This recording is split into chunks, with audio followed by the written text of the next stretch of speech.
Cruelty Squad, developed by Consumer Soft Products and ultimately created by Ville Kallio, is a disturbing and unorthodox game set in a corporate dystopian future.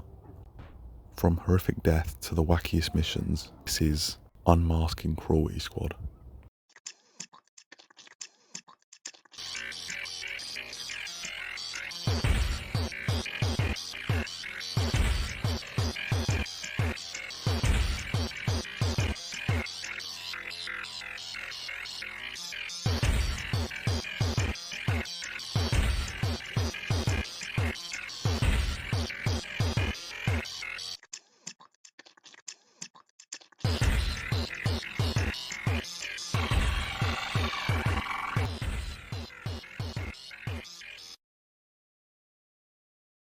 Ville Kallio, previously known for his creative view on the arts, has brought his creativity to the video game scene.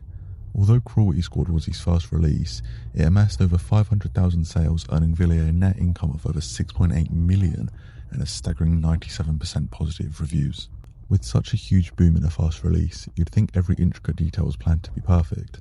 Well, it's actually the complete opposite, with Ville detailing how the mass majority of creative decisions in Cruelty Squad being made was because he was, quote-unquote, thought it was funny. Although to some this may come off as inexperience, being able to portray this level of detail on a quote-unquote fun game shows exactly why this game blew up. The irony truly shows when you dig into the game's lore, displaying some of the most realistic and detailed topics about the evils in our world, from corporate greed to total body manipulation. Even from the first level of the game, you're introduced to a disgusting amalgamation of a human mixed with a somehow more grotesque Jabba the Hutt. The conversation with this creature, known to us as the Handler, helps us understand the backstory behind our character. We were born into a corporation where our only job was to become an assassin, using the Handler's guidance to mutilate ourselves into a serial CEO and powerhouse murderer. Taking inspiration from Mario 64 and LSD Dream Emulator, Cruelty Squad has such a distinct visual style that it would be impossible to confuse it, while taking the harsh low poly side from Mario 64. A major inspiration from LSD Dream Emulator carries the standout appearance of this game, using the purposely grotesque and unappealing look to not only, and this may sound weird but trust me on this, increase the playability for the game while secondly showcasing the themes. With themes ranging from dystopian futures to corporate greed, the hidden intricacies behind this game are few to none, with Ville not only using his personal experiences of the world, but also the wider population's view on certain topics and opinions on roles in society. The more you play, the further down the rabbit hole you fall, with hidden meanings and Easter eggs around every door. Although these themes come off as something to be taken seriously, many key topics are hidden behind humour, showcased in nearly every mission, with the task to take out higher-ups. This is gone about in such a way where you are encouraged to come up with the most ridiculous ways to take out these individuals, ranging from shooting rocket launchers over cityscapes or throwing toilets into enemies. From start to finish, there is no lack of hidden themes and shocking references.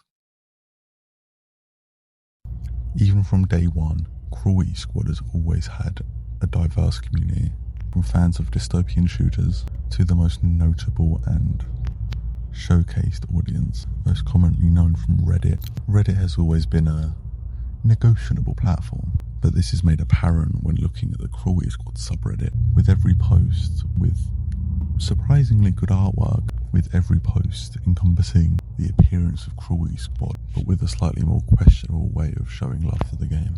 This is currently shown in this generation's shitposting, where many posts are made to be as disgusting and visually unappealing as possible.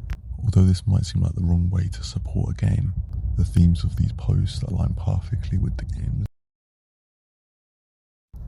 Even for audiences that are unfamiliar with Cruelty Squad, or those who find it too unappealing for their liking, there is something that everyone can respect. The lore in this game stems far and wide, with some even being detailed back to the very first day of release. A key part of this lore is detailed through your playable character, and especially the first level, where we're introduced to the Handler. This lore details how desensitized your character is to the world around him and the extreme recycling of life, with many of his counterparts having no drive in their life, as they know no matter what, they will always die and respawn to be fed into the corporate greed again.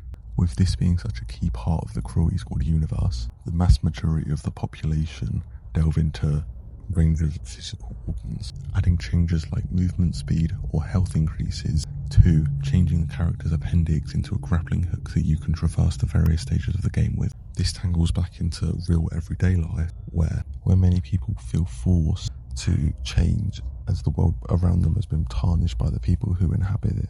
Although a large population of the Cruelty Squad universe agree with this, there is a cult-like level at the end of the game that displays a collection of people who refuse to augmentally change their body. But as this is a frowned upon view, they have been exiled to their own community with very little time, space or food. No matter why you play the game or how you play the game, it is universally agreed that Cruelty Squad is nothing but a learning experience, not only detailing the fact that many games nowadays do not have to be visually appealing, also going against society's expectations and displaying a game that tackles the harder issues in life, but using a humorous twist. Cruelty Squad is nothing if not a masterpiece, and I recommend all of you watching to go play it and look it out on Steam. It's been a pleasure deep diving into the amazing world of Cruelty Squad. Goodbye.